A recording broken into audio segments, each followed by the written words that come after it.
Well, hello there, everyone. And for those of you who don't know me, my name is Renee Hamilton, also known as Starchild. I'm the inventor of this quantum nano vortex technology. And I wanted to share with you a really interesting story about how all this actually got started.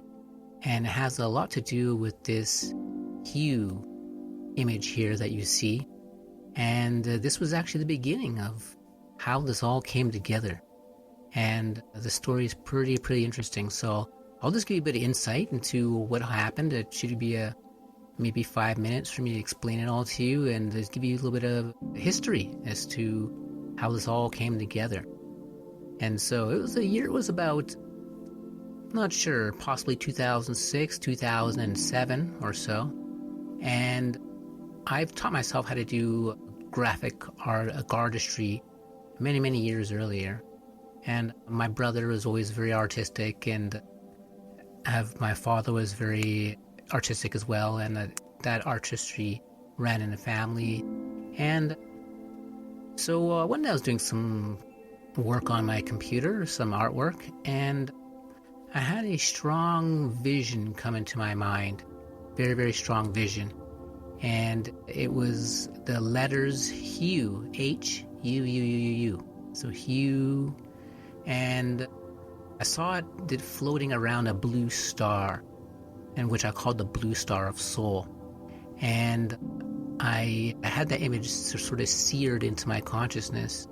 And when I sort of closed my eyes, I went into that, I guess you can say, energy or feeling or dimension of that. And it was quite unexplainable in a beautiful way. And so what had happened is I decided to design this and take it out of my consciousness and put it onto digital format. And I was able to create very shortly, almost like a coaster cup that you'd place a coffee on or a glass of juice on. I created like a little coaster, like a little quantum sort of power plate, and of that same image, which was to me very powerful, but I didn't just know how powerful at that time. And so that being said, I got this plate produced, and I placed a glass of water on top of the plate, and I drank from the glass of water, and I was shocked because within a few seconds I felt like I was lightheaded, almost like I was smoking some funny weed. And I was like, wow, this is pretty strange. And so I did it again with another glass of juice, and sure enough, I could feel a slight alteration in my perception, in my vision.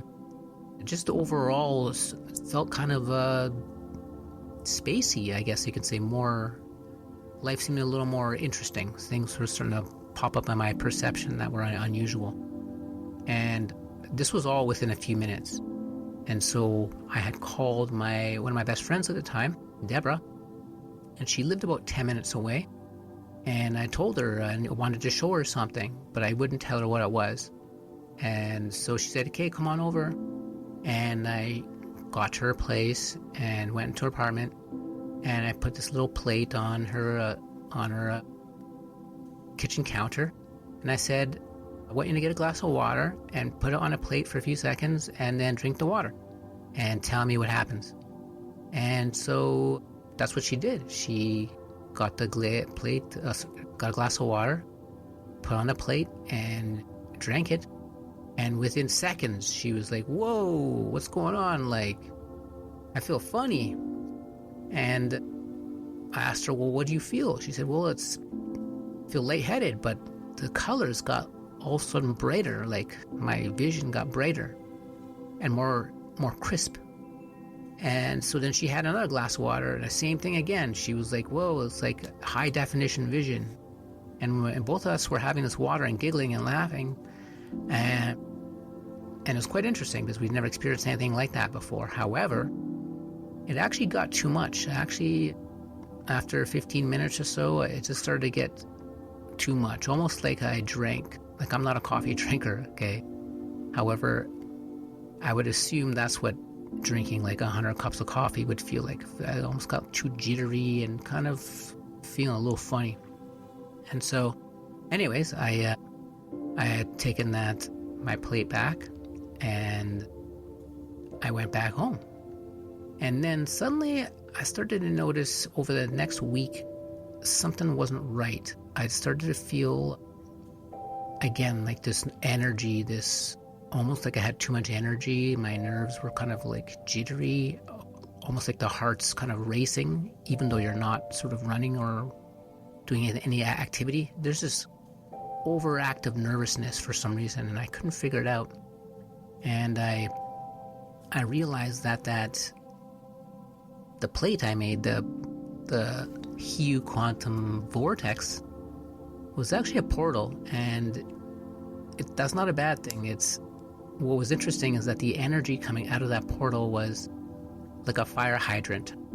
It was just blasting out indiscriminately, like straight ahead forward. Now, what I mean by that is, like, for some of you who haven't seen that or know what I'm talking about, in New York City in the 1970s and 80s, sometimes people would bust the cap off of the fire hydrants on the street, and the water would just gush out like a geyser, either straight up or sideways, and it was just a tremendous amount of water. And so that's kind of how I envisioned the energy coming out of that plate. It was just indiscriminately blasting energy into this dimension. And it didn't have any sort of like safety checks in there. So it was a lot of energy moving into this dimension. And so much so that I started to get a little ill. And what I had to do is I had to destroy that plate. I had to destroy that plate and all the versions I had created physically, like that I actually made. And then I had to really understand what I was dealing with, and I started to make all my new designs and plates in a way that they were interactive with the human biology and the biology of nature itself. So now all the plates since that time have been interactive, meaning that your higher self and the consciousness of the plate are interactively balancing each other, or they're being balanced automatically because they're communicating with each other. Whereas that first plate, it wasn't. It was just like opening the door to like a cold storm. It was just so cold that it was just rushing into your house. So this way, that was a learning lesson. And fortunately, and I don't mean unfortunately, I mean fortunately, that happened because that was the first quantum vortex plate I had created. And I learned a very important lesson in that first production, which basically prevented that from happening at a future level. So now that we're in 2024, so that was in 2006 to 2007, somewhere around there. So now we're in 2024, and it was only early this year, the universe told me to reintroduce that plate, the HUUU plate, the first plate that started all my other plates and all my other devices and all my other quantum creations. That same energy has come back and instructed me to release that plate again. And however, of course, it's balanced now and totally in alignment with our new evolution into a whole new dimension of experience. So the HUUU plate is now being released, and I have a pendant along with that as well. And it is extremely pure and powerful. It's one of the most pure, clean energies that I've ever introduced, by far. So take a look at the pendant specifically, because it's pretty remarkable in many different ways, and the plate as well. The pendant has a limited quantity, whereas the plates do not. So meaning that, yeah, there's only a certain amount of those HUUU pendants available, whereas the plates, there's an infinite amount. So keep that in mind and see how you feel. looking at the plate and what it really means to you. And I don't know if you know this, but the HUUU is an actual, and I didn't know this at the time of creating the plate. However, HUUU is an ancient name for source, or the creator of the universe. And if you look up on Google or any other research in the library or anywhere else, look up the god HUUU and the meaning of that and what that represents. And when I say God, I'm referring to certain qualities. Like when I say God, I'm not trying to say there's one particular version of religion that is the ultimate. When I'm talking about God, I'm talking about the actual energies of the universe that kind of run day-to-day reality, right? Like the actual mechanics of reality. So there are certain principles of reality that make reality work, make it operate. And without those things, there'd be no reality, there'd be no life, there'd be nothing. So when I'm talking about gods, I'm talking about fundamental principles that allow for the experience of life to even happen to begin with.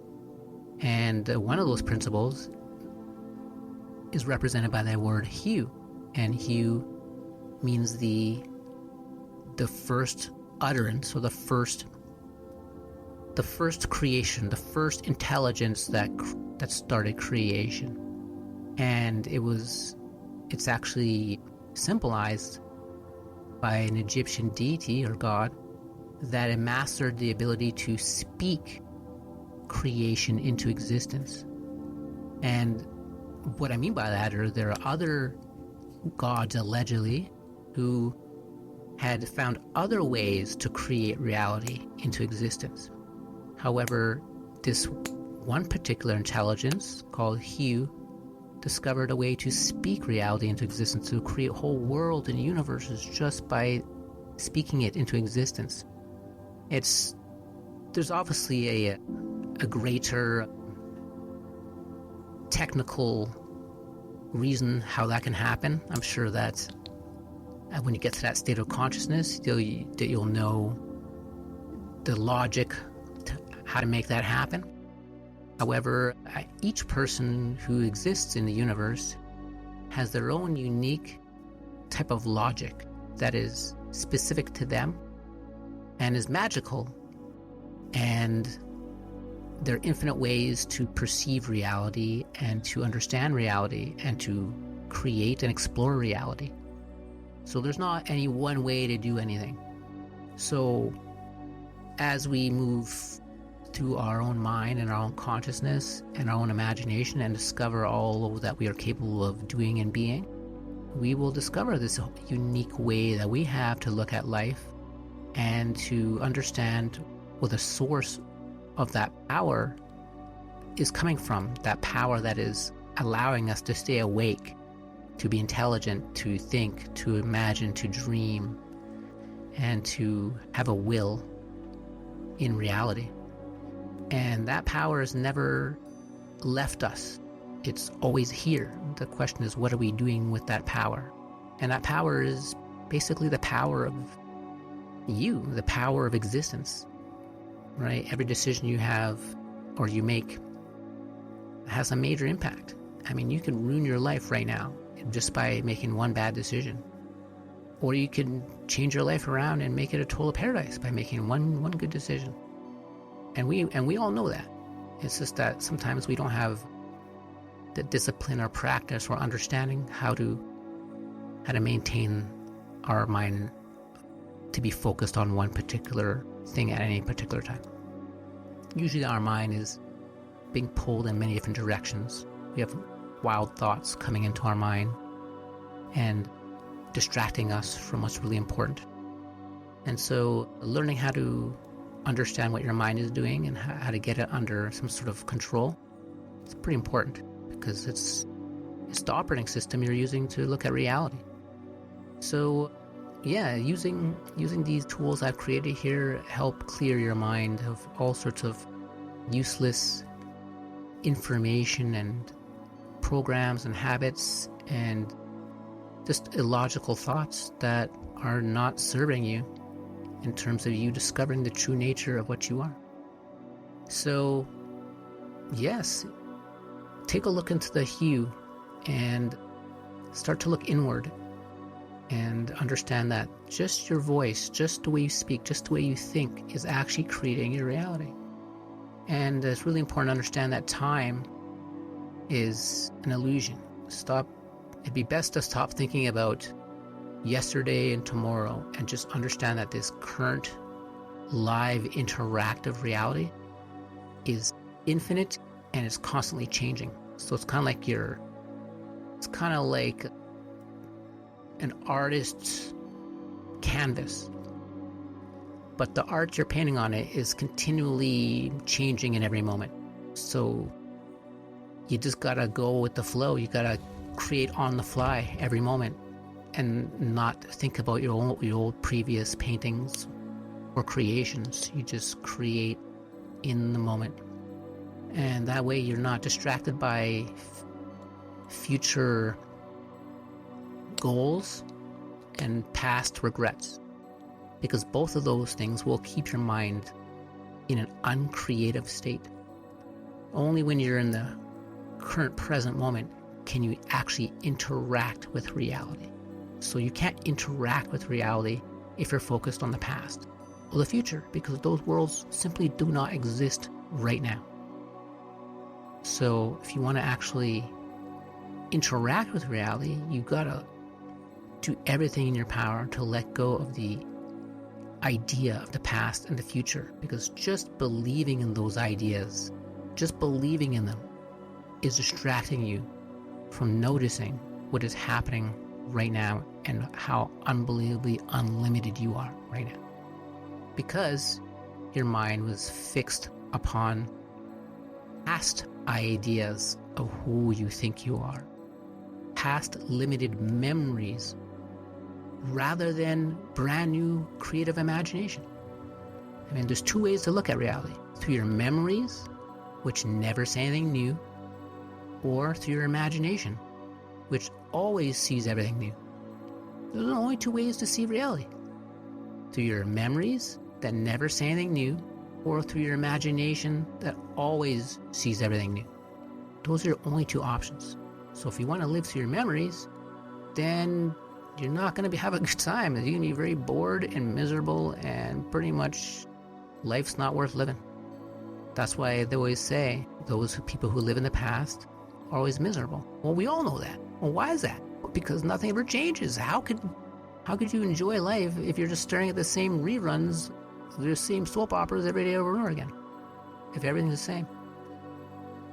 So if you choose imagination, then now you have a choice. You can choose how to create your reality. You have freedom of creativity. No freedom in memory. It's just your memory tells you what reality is. It's not asking you, it's telling you. Who wants to be told what reality is? Only someone who's not interested in using their imagination. So if you want to use your imagination, if you want to discover for yourself what reality is, you gotta look beyond the repetition, beyond the stories that you've been told, beyond the stories that you are telling yourself, and look deeper, because every moment is unlimited. It's just how deep do you want to go? So there's no deeper way to go than into the now. And the now is all there is. There just simply is nothing else. And when I mean by now, I mean this interactive life. We are not sitting there thinking about the past or thinking about the future. You're actually like observing. Kind of like you're in observer mode, okay? Observer mode. When you're in observer mode, you're not trying to prove a point. You're not trying to achieve something or compensate for something. You're actually trying to understand what's currently happening. In order to understand what's currently happening, you can't be trying to prove a point. Because if you're trying to prove a point, then you're going to be biased towards that point. And you can't be biased if you're actually looking for honesty or truth. You just got to accept the way things are. So the only way to understand yourself is to not judge yourself. If any other way, you're going to be not seeing your true self. So that's what it's all about. It's all about you being as honest as you possibly can be. And that way you will understand yourself. Because then you'll see yourself clearly. Because if you're dishonest with yourself, there's no way you can see yourself clearly. Then there's no way you'll know yourself. Then you'll be living in fear forever. Because you'll be scared of your actual self. So when you don't know yourself, you just assume the worst. And you just believe in this total nonsense, left and right, because you're not getting the truth. So you just gotta fall in love with honesty. Once you do, then you'll sleep easy at night, because you know you will never do yourself wrong. And even if you do yourself wrong, you know you'll get back on track. And just that awareness of knowing that you're going to be honest with yourself is just going to relieve so much stress. You just have no idea. So anyways, I don't want to talk forever here, which I could. So there's that dissertation on the HUUU pendant and what it means and how valuable this energy of honesty and truth is. And it's really important to embody it, because if you don't have honesty, then you have dishonesty. It's as simple as that. If you don't have the truth, then you have lies. If you want to convince yourself that holding on to lies is somehow going to benefit you, then go ahead, because I guarantee you're going to run into a brick wall at some point. And you're going to have to turn around and undo every single one of those lies that you did, that you participated in, that you believed in order to get out of it. Now, we all know it's not easy to unbelieve something, right? Like if I told you right now to unbelieve all your beliefs, you wouldn't even know where to start. You wouldn't even know how even the first step, you wouldn't even know that's even possible, right? So what if I told you to unbelieve every lie that you're currently believing? Again, it'd be inconceivable to most people to do that. So I say you better start sooner than later. Better start now, because the quicker you can move away from self-deception is the quicker you can experience life in the most beautiful, magical way that will blow your mind. Literally unbelievable.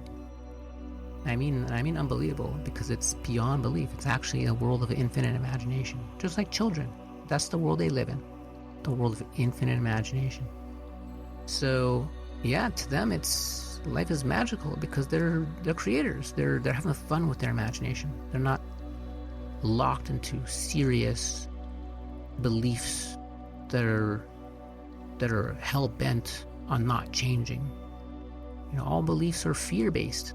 That's why they don't want to change, because they're afraid to let go of themselves. If a belief was open-minded, it wouldn't even be called a belief. It'd be called unlimited imagination. So beliefs are just a defense mechanism in order to keep ourselves perceiving reality the same way every single time. Because if you just release the belief, then you're just floating in an ocean of unlimited imagination. And that is the source of all life. The ocean of unlimited imagination. Otherwise known as HUUU. You take care. This is Renee Hamilton, Power of Soul, Star Child, at InnerSoulTechnologies.com. That's Inner Soul Tech. www.INNERSOULTECH. InnerSoulTech.com. I apologize, I said InnerSoulTechnologies.com before. So yeah, thanks once again. You take care, and look forward to connecting with you, with many of you. Be well.